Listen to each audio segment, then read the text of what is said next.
It won't be a problem until it's a problem. And then it's a big problem. Then it's a big problem. It's checking your RV for any kind of access to the outside hole.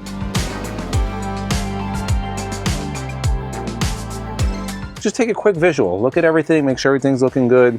You treat it good, it'll treat you good.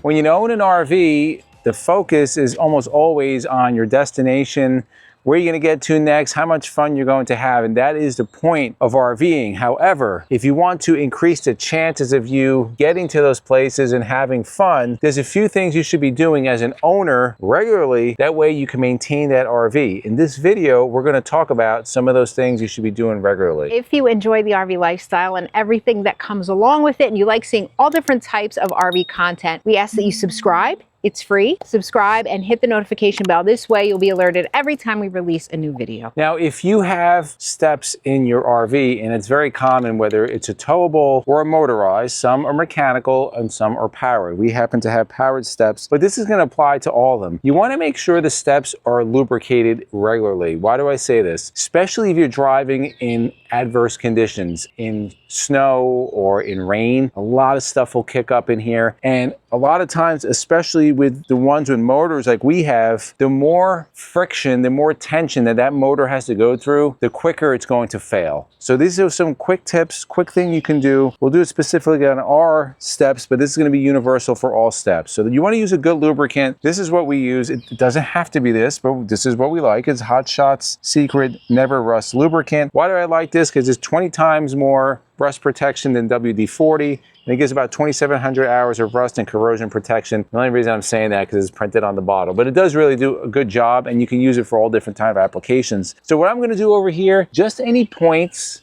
I'm going to spray a little bit of this lubricant, and I'll do that on both sides. Also, you want to make sure that you get up underneath here where the gears are, because there are some more points behind here, and you want to hit those points also. It's going to take you 3 to 5 minutes. You do that once a month, and it's going to keep those steps not only from squeaking, it's going to keep them moving freely. Throughout this video, most of these tips are universal. However, this next one is very specific to Newmar motorhome owners. If you own a Newmar, you haven't heard of this, I highly suggest that you do this.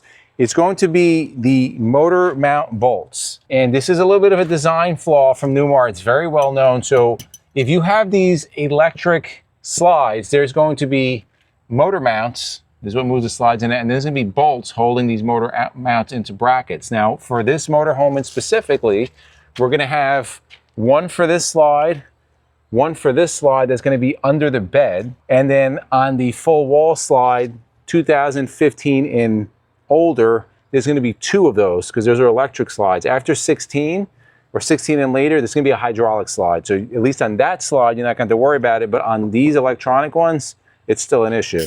All you have to do, you do this every few months. Take a 9/16 socket. There's going to be 4 bolts. There's going to be one here, and then one up top and one up top, kind of directly above each other. You're just going to go in, and I crank these pretty regularly. It's already starting to get loose. So I'm going to just go in and hand tighten it. Now you can put blue Loctite, but I just like going in and tightening it. And the reason why you want to do this is because these will start backing out. It's going to cause all kind of problems. I really suggest if you own a certain type of RV, there are Facebook groups almost for every model RV out there. I learned about this because I go around and I peek into a lot of the different groups, the Newmar Dutch Star groups. That's how you learn. People learn from each other. This is a very common problem. I did this when we had our Bay Star and went in there, and sure enough, we had to tighten up the bolts. Next one, extremely important for every person that has an RV. This doesn't matter. If it has wheels, you should be doing this. Is checking your tire pressure and checking the condition of your tires before every trip. So just a quick visual. You can see the outside, see if there's any dry rotting, any bumps or anything. If you don't see that, you should be good. Also, a quick note while we're on here, 5 to 7 years, you should be changing your tires on motorized. Like 7 being the latest, we like that 5-year mark or even before. So we're gonna do on every trip. Now we're doing it if you don't have a TPMS. We do recommend you have a TPMS. Our TPMS will show us the tire pressure, but if you don't have one, a simple tire pressure gauge, you want to just go in, check your pressure.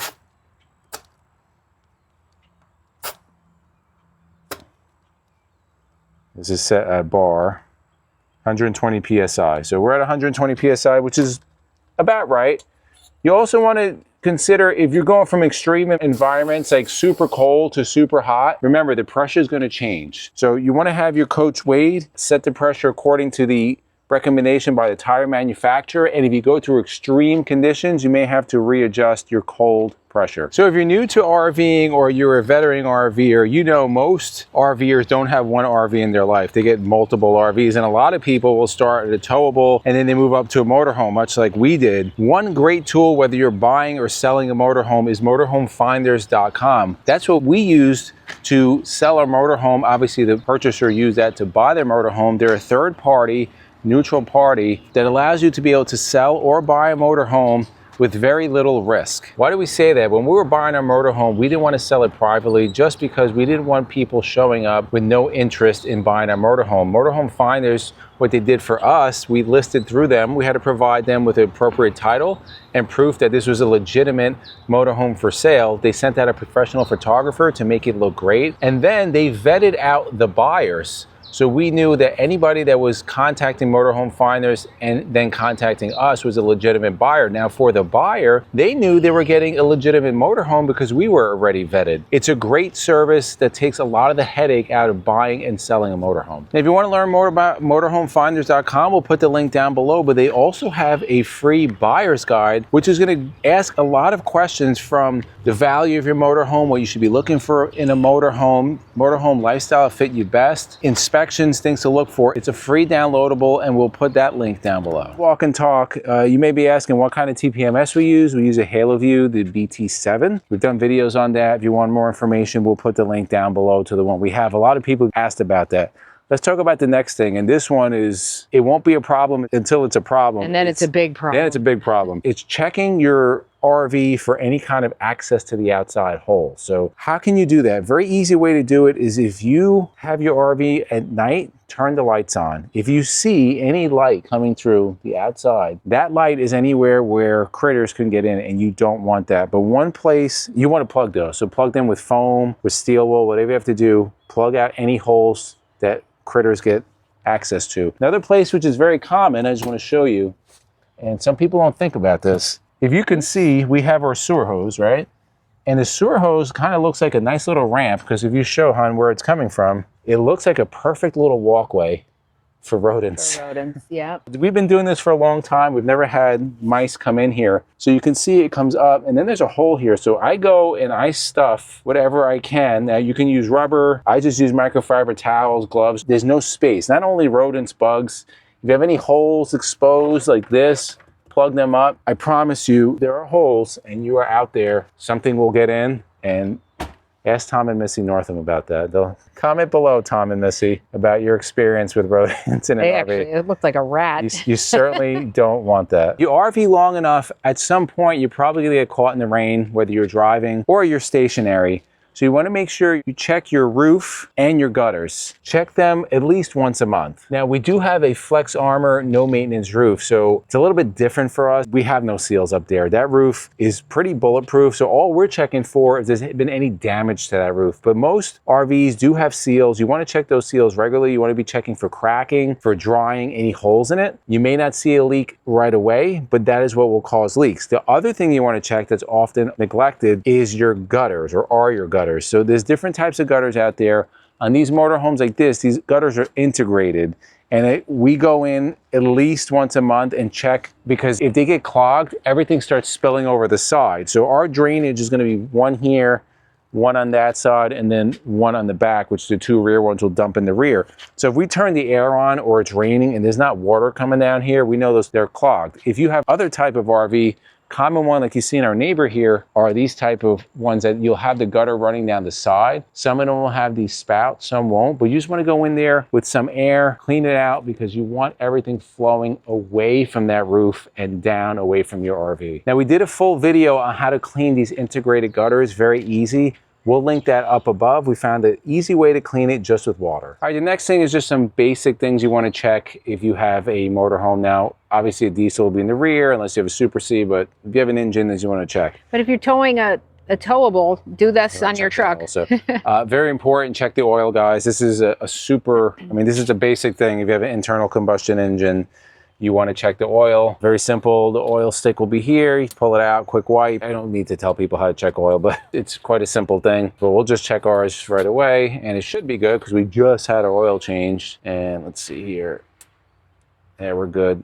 And the oil's still, it's not black yet. It will be in a couple more miles. The diesel oil gets black. You also want to check your transmission, any fluids, just take a quick look. You can see our fuel filters were just changed February 15th of 26. It is now February 27th, so we have some time on here. I also like to put the dates. Our engine air cleaner, it was changed on 6/28/25 with the mileage. These are every 2 years, I think. Just take a quick visual. Look at everything, make sure everything's looking good. You treat it good, it'll treat you good. Now this video can be very long, but in the interest of keeping your interest, we're gonna just narrow it down, and here's the last one. So this one's often overlooked, is your AC air filters on the inside of the RV. You should always be checking the outside AC, taking the stride off and clean it, but this is often overlooked. So for us, with this ducted air system, there's going to be several different types of filters. I'll just kind of pull these up. These are held on by magnets, and we just cleaned these. So these filters right here, they're very clean because we just cleaned them.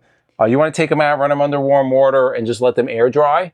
And then if you have a different type of RV, I'll show you one that we have in the back here. If you're not ducted, you're going to have the big squares. There's a filter in there. You want to take that out also. Let's just go over into the bathroom here and show you. And now we're in the bathroom, and there's a different type of intake, right? So the air comes in through here, and then it's pushed out, cooled or heated, pushed out another vent. So we're going to pull this down, and it's the same deal, right? It's going to be, you can see they're really clean. Just do this. It depends. If you're living in it a lot, we'll probably do it every couple of months. If you have pets, definitely do it more. But this is going to allow everything to run more efficient. You stay to the end so you get a bonus. Something you should definitely do regularly on your motorhome is A, cook your own sourdough bread. Bake your own sourdough bread.